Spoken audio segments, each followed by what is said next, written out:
So hello guys, स्वागत है आप सभी का एक बार फिर से मेरे इस चैनल सुपर नर्ड में। अब जैसे कि तुम लोगों को पता ही है कि आज से एक हफ्ते पहले मैंने एक वीडियो बनाई थी जहां मैंने बात किया था बैटमैन के उन वर्जन्स के बारे में जो हमें डीसी के डार्क मल्टीवर्स में देखने को मिले हैं। और वहाँ मैंने तुम्हें ये बताया ही था कि उस वीडियो के अंदर मैंने डीसी के सारे कह सकते हो कि बैटमैन के डार्क मल्टीवर्स वाले वर्जन्स को इंक्लूड नहीं किया था। अभी भी ऐसे काफ़ी सारे वर्जन्स बचे हैं कह सकते हो कि जिनके बारे में जानना तुम्हें बाकी है, जो और भी ज़्यादा कह सकते हो कि इंटरेस्टिंग निकल के आते हैं। और आज की इस वीडियो में उसी चीज़ के ऊपर कंटिन्यू करेंगे, जहाँ आज की इस वीडियो में अपन जानेंगे ऐसे ही कुछ और बाकी बचे बैटमैन के वर्जन्स के बारे में जो हमें डीसी के डार्क मल्टीवर्स में देखने को मिले हैं। और मैं जानता हूँ ये वीडियो लेट है, but bear with me. So without wasting any more time चलिए शुरू कर लेते हैं आज की अमेजिंग वीडियो को।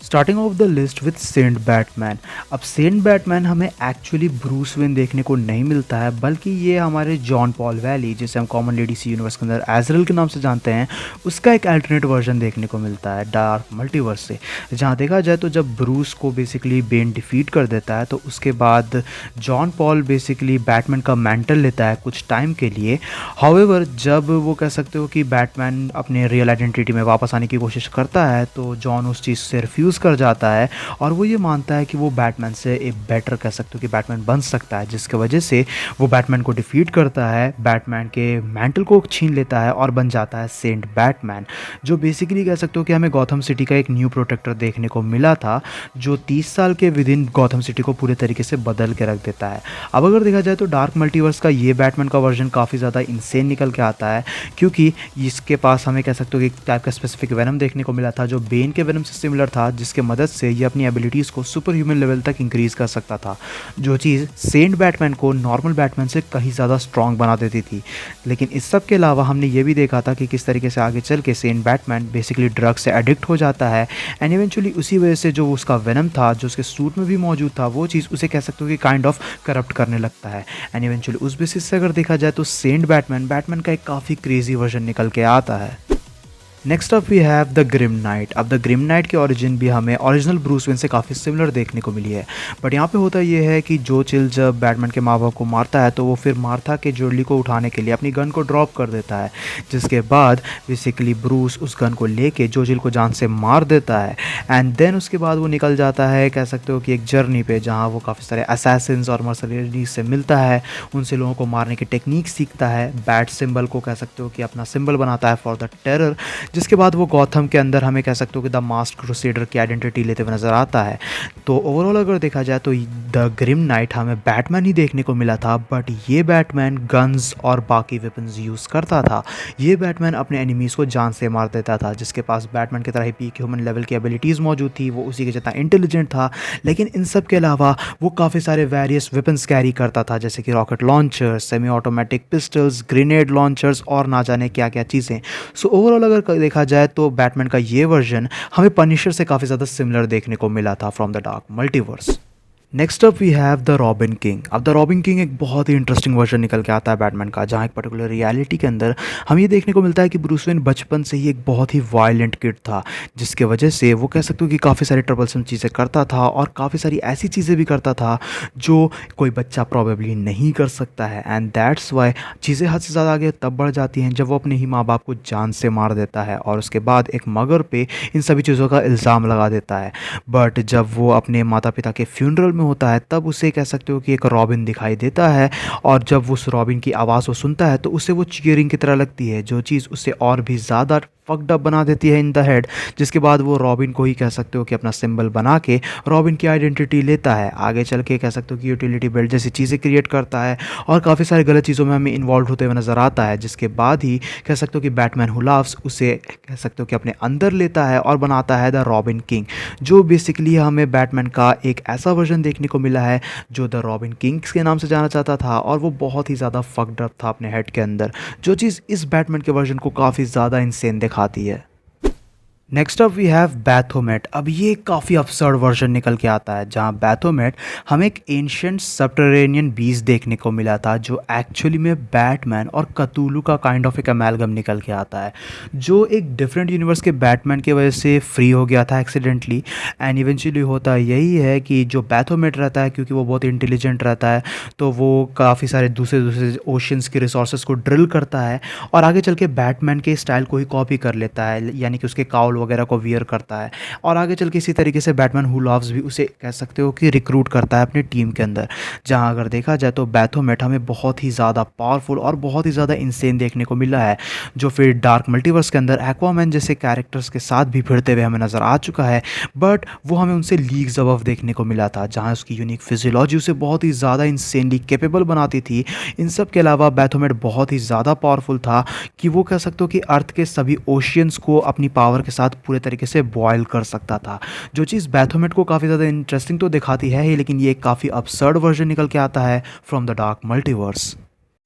Next we have Batom. अब बैटम कह सकते हो कि डार्क मल्टीवर्स का हमें बैटमैन का एक ऐसा वर्जन देखने को मिला था जो काइंड ऑफ अमेलगम था बिटवीन बैटमैन एंड एटम। जहां अगर देखा जाए तो क्योंकि ये कॉमिक्स में सिर्फ एक ही बार अपीयर हुआ है, तो इस वजह से हमें एग्जैक्टली नहीं पता कि इसके यूनिवर्स में क्या हुआ था। क्या ये एटम के साथ कह सकते हो कि फ्यूज़ होता है, उसको मार देता है, या फिर उसके यूनिवर्स में एटम एग्जिस्ट ही नहीं करता था, वो चीज़ों के ऊपर ज़्यादा फोकस नहीं किया गया है। बट बैटमैन का ये वर्जन काफ़ी ज़्यादा इंटरेस्टिंग निकल के आता है, क्योंकि इसके पास वो सभी एबिलिटीज़ मौजूद थी जो हमें एटम के पास देखने को मिलती है, लेकिन साथ ही साथ ये हमें काफ़ी ज़्यादा स्किल्ड भी देखने को मिला था। जहाँ यूटिलिटी बेल्ट की जगह इसके पास बायो बेल्ट मौजूद थी, जिसकी वजह से ये पर्टिकुलरली ये अपने साइज़ अल्टरनेशन की एबिलिटी को कह सकते हो कि अनलॉक कर सकता था, जहाँ ये अपने साइज़ और डेंसिटी को चेंज कर सकता था, जो आगे चल के बैटमैन हू लव्स की आर्मी को ज्वाइन करता है to invade Earth Zero. And eventually फिर कह सकते हो कि हमें एज अ सीक्रेट एजेंट भी देखने को मिलता है, जो थेमिस्केरा विजिट करता है कुछ कह सकते हो कि पर्टिकुलर चीज़ों का अकम्प्लिश करने के लिए। इवन तो आगे चल के इस कैरेक्टर को कह सकते हो कि मार दिया जाता है, बट फिर भी अगर देखा जाए तो बैटम एक काफ़ी कूल अल्टरनेटिव था फ्रॉम द डार्क मल्टीवर्स।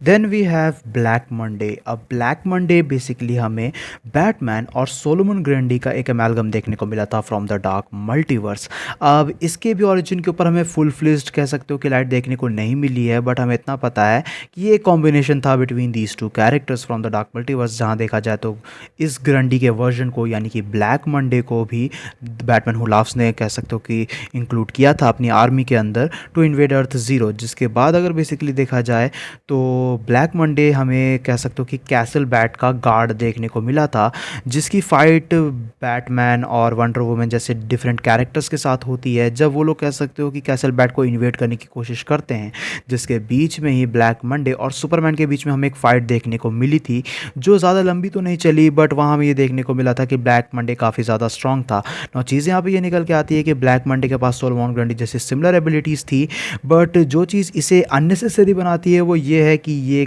बिल्कुल भी कहीं से भी बैटमैन जितना इंटेलिजेंट नहीं था, इवन दो ये बैटमैन और सोलोमन ग्रैंडी का एक अमेलगम निकल के आता है। Next up we have Batmage. अब बैटमेज हमें कह सकते हो कि डार्क मल्टीवर्स का एक इविल सॉर्सरर वर्जन देखने को मिला था बैटमैन का, जो बहुत ही ज़्यादा इंसेन निकल के आता है, क्योंकि ये बैटमैन बेसिकली ट्रेंड था मैजिक के अंदर from the master magician Giovanni ज़ातारा, जो इवेंचुअली आगे चल के बैटमैन तो बनता है, बट ये बैटमैन हमें एक विजिलेंटे देखने को नहीं मिला था, बल्कि ये बैटमैन मैजिक के ऊपर ज़्यादा फोकस करता है एंड इवेंचुअली केओस मैजिक को भी लर्न करता है। जिसके बाद ये बैटमैन की आइडेंटिटी लेते हुए हमें नजर आता है, जहां इसकी पावरफुल मैजिकल स्किल्स बहुत ही ज़्यादा इंसेन थी, जिसके वजह से ही इसने सॉर्सरर मॉर्डर को जान से मारा और एट्रिगन को भी कैद कर लिया। जिसके बाद ये स्पेक्टर को कैप्चर करके उसे भी अपने पावर सोर्स की तरह यूज़ करने लगा एंड इवेंचुअली फिर ये भी बैटमैन हू लव्स को ज्वाइन करते हुए हमें नजर आता है, जहाँ इसकी फाइट आगे चल के जस्टिस लीग डार्क के साथ हुई थी और जस्टिस लीग डार्क को इसने ईजिली ओवरपावर्ड कर दिया था। जहाँ बेसिकली अगर देखा जाए तो बैटमेज हमें बेसिकली बैटमैन का एक ऐसा ईविल वर्जन देखने को मिला था, जो कह सकते हो कि एक काफ़ी ज़्यादा पावरफुल केओस सॉर्सरर था, और वही चीज़ इसे काफ़ी ज़्यादा कूल भी दिखाती हैं।